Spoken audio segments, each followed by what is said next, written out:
Hi everyone, welcome to Go by Dudley. I'm Chris King, and today we're having the first film rundown of 2015. Again, I just need to say, guys, thank you guys for joining us through this ride of 2014. I know that in the last kind of few months that we were kind of very dormant. We didn't have a lot of content coming up, but it's because there's a lot of stuff that we had to deal with during those last kind of months. But Goodbye Deli has been on my mind every single day. I mean, it just is. It's everything that I want it to be. So I appreciate the support you guys have been giving us. And again, I apologize for the lack of content, but we're back. We're back. I'm proud to say that, and we're gonna have more videos explaining our plans for 2015 coming up. But just wanted to give you a quick kind of, post, I guess you could say. This is the year of Goodbye Deli. This is the year that we're pushing this.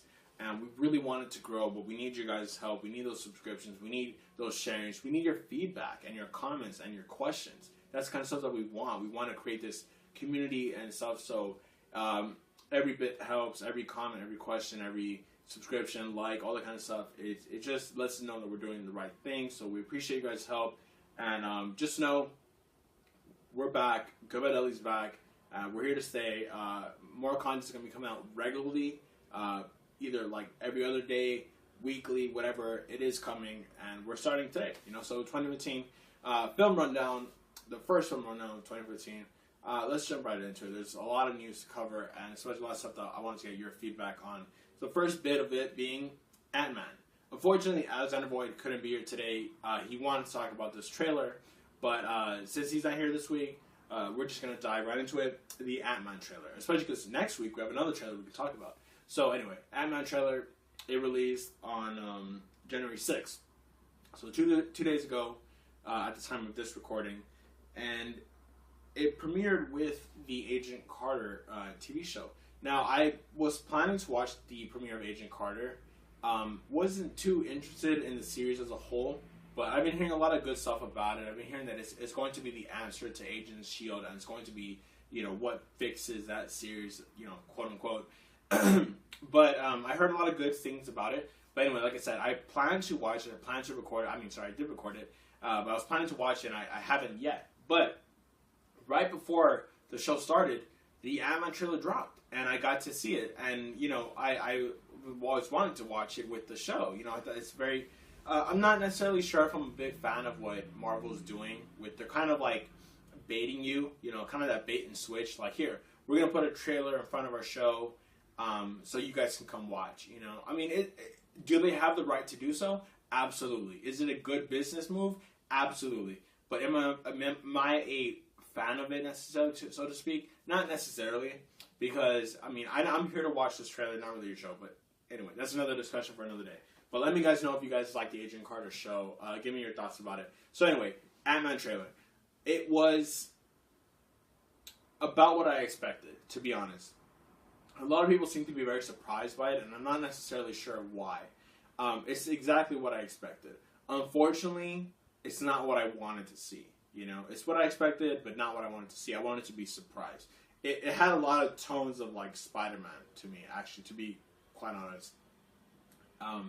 Very little backstory, very little motivation for the character, and it was some very weird kind of like college student, like film students mix of Batman, like Batman Begins with like Amazing Spider-Man 2. That's the kind of tone I got from it. Like, you're not necessarily sure what this character's motivations are. You're not really sure why it's so dark and gritty when it's supposed to be lighthearted and humorous. At least with that direction we were told we were going to have with Ant-Man. And that's what I wanted to see. I wanted it to be big and bombastic, but also very minimal. So to say. So, not a very good trailer. It had every trope of a comic book movie. Let's just leave it at that. Again, so it's like you take any film student and you say, here, we need a superhero trailer. That's kind of what you got. I will say again, the saving grace of this movie is Paul Rudd. There's no question about it. I don't know what Peyton Reed's going to do with this movie. I'm not happy that Edgar Wright left. Am I willing to go see this movie? Am I willing to give it a chance, be open-minded? Absolutely. But this trailer just did not do it. But, like I said, it just followed too many tropes. That was the problem with it. But on a hopefully redeeming kind of news in a bit, January 12th, which is, if I'm not mistaken, it is Monday. Yes, it is Monday. We're going to have a new trailer for Age of Ultron. So I'm much more excited for the Age of Ultron trailer. Obviously, getting a look at the Ant-Man trailer and you compare it to the first Age of Ultron trailer we got, the Age of Ultron trailer was exactly what it needed to be. It was raising the stakes of this whole movie universe.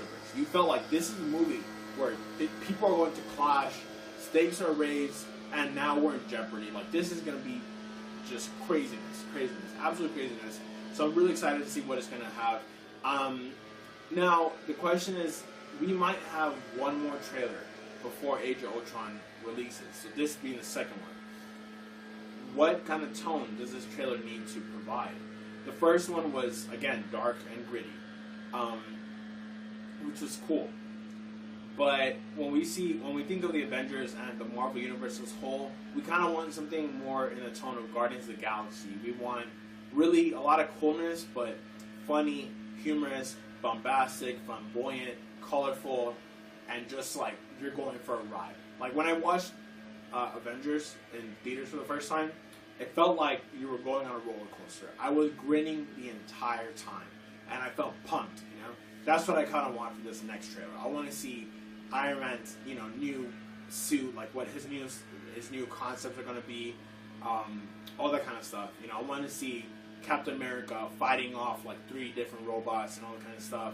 I want to get some dialogue from Quicksilver and Scarlet Witch, see what their role is going to be in this. Maybe a teaser shot of Uganda, something like that, T'Challa, whatever. There's a lot of stuff you can do with it, but I think the biggest kind of tease would probably be a good shot of Vision to end up the trailer. So that's kind of what I want to really see. That's the character I'm most looking forward to seeing, at least in my opinion. But staying on with the Marvel news, most of what we have today is Marvel news. Amazing Spider-Man 3. A recent report just revealed that a casting call has been revealed or released or shown somewhere of casting call for Amazing Spider-Man 3, specifically for extras. Now, I wanted to give my 2 cents on what this means for the movie. Do I believe it is a confirmed casting call? No, not really. But could it have been at some point? Absolutely. I'm thinking that this is a casting call prior to the whole Sony hacking debacle, and we know that Spider-Man's been in jeopardy.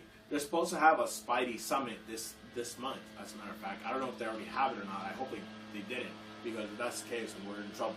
But I love Spider-Man. He is top 3 of my favorite Marvel characters, period. Comic book characters, he's like in my top 5, maybe. He's one of the greatest superheroes of all time. And it's really sad to see, that we can't, or Sony can't pull it together to make a good film series. Like, you're sitting on gold and diamonds. Do you guys understand that Spider-Man, he is as big as, Batman. Batman, I would say, is probably top as far as media exposure. But do you realize that we can have a whole Spider-Man universe that goes on for as long as Batman has been going on, that has been going on as long as James Bond has been going on? It is one of those characters and series that can go on forever. Because you have, like I said, one of the most relatable characters of all time. One of the most interesting and impressive superheroes of all time. You have one of the greatest rogues gallery of all time. You're sitting on gold. You're sitting on diamonds right there. Why you can't pull it together and make a good universe, not really sure. But I'm hoping that this casting all is true. I'm hoping that Sony figures out a plan, or they just consult with me. I will do it for free and set you guys in the right direction to pulling out a really, really good movie. But specifically, I would love to hear news on Sinister Six. I'm hoping that Andrew Garfield is still attached, because that's the one who I want to see as Spider-Man currently. So, moving on from Spider-Man and Sony, X-Men's Gambit is still coming out and is set to release in 2016. According to Channing Tatum's Twitter and his tweet that he released, how do you say October 7th, 2016 in Cajun? That was the tweet that he just released earlier this week. As you know, for a while now, Channing Tatum has been cast as Gambit, which I'm okay with, you know, as long as you get this Gambit, the Gambit from the 90s, the Gambit, you know, who had the blue metallic legs and had the bow staff, and he had that kind of weird pink armor, the throwing cards that had like the kind of pink, you know, kind of energy around it, and like kind of psychic abilities as well. The hair with a kind of weird headband helmet kind of a thing with the long brown coat. That's the Gambit I want to see from the 90s, from the show, from the games. That's the Gambit I want to see with the eyes, also with that like psychic kind of energy, kinetic, whatever. That's the Gambit I want to see. You know, do I think that Channing Tatum can fill that role? Yeah, I actually do. I'm not a big fan of Channing Tatum, to be quite honest, but his comedy is good. Foxcatcher was amazing.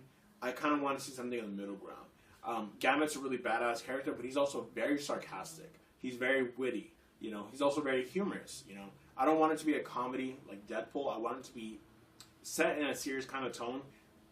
Throw in Psylocke. I just thought of that. That'd be so dope. That's the character I want to see. Psylocke, not the Psylocke we got in the old trilogy, but I want to see that original kind of Psylocke and Gambit. Those are two I always see together as well. And I don't want any romance, you know, nothing like that. I just want it to be just a lot of badass kind of, you know, set pieces. That's what I want to see. But as far as what story they're going to follow, I'm really not sure. I'm not too sure about what Fox is planning right now. There's a lot of stuff going on with Fantastic Four, with X-Men Apocalypse. Not really sure. I'm just hoping that they come together and they fit as an X-Men universe. But still going on with Fox, we've had multiple dates been revealed about these release dates. Assassin's Creed has just been moved to December 17th, 2016. Now, this movie, I'm saying right now, is in trouble. It has been in trouble for years. It's no surprise that Ubisoft has been trying to put their games on the silver screen for a very long time. And Assassin's Creed is one of the most bankable franchises right now. As I mentioned before, I wasn't a big fan of Assassin's Creed Unity, to be quite honest. I haven't been a fan of Assassin's Creed for a very long time. I played every single game, but I've only been a fan of it since Assassin's Creed 2 and Brotherhood. But anyway, so it being moved to December 2016, I mean, it could be a very big year for Fox. You know, they have a lot of movies coming out that year. But, I mean, Assassin's Creed, I don't know. I'm just very skeptical about it. I'm very skeptical about game movies in general. I mean, as everyone is, you know, that is one of the hardest genres to pull off, and it has never been pulled off before. Can Michael Fassbender do it? Not really sure. As big of a fan of him as I am, I'm not sure that, you know, him alone is going to save this kind of movie. I will say that the rumor that I've been hearing for a while is that it's going to be set during the Spanish Inquisition. I would love to play that game if they set it in the Spanish Inquisition. But, you know, I don't know. It could be very cool, but it can also fail just like the games have been failing for a long time. Now, this is a TV show that a lot of these movies can learn from. Game of Thrones. As has been revealed earlier this month, Game of Thrones is coming to IMAX this month, at the very end of this month, to wrap up, I believe it's season 4 that they're on. And it could be just pretty crazy. It's a big deal because this is the first TV show to ever air on an IMAX projection. It's a pretty big milestone for TV, for movies in general. And it should show the film universe that you have to create this universe and this story and this immersion that your fans will believe in.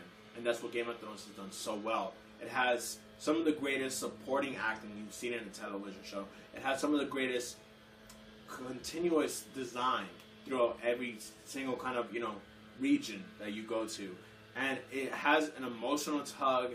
It has drama. It has little bits of comedy. It's exactly what that kind of genre needs to do. And it really has been, it's arguably one of the greatest adaptions you've seen on a screen. You know, going from a book to a television or movie model, it is one of the greatest adaptions that have been made because it stays so true to that, but also taking its own kind of tone and version. The game was pretty bad, but this television show obviously is on a roll. Don't expect it to stop anytime soon. And don't expect this to be the first time that you'll see a television show in IMAX. I'm sure they're going to try to do it again. especially with the premiere or ending of the next season. So, anyway, guys, that wraps it up all for this first week of January, the first game rundown of 2015.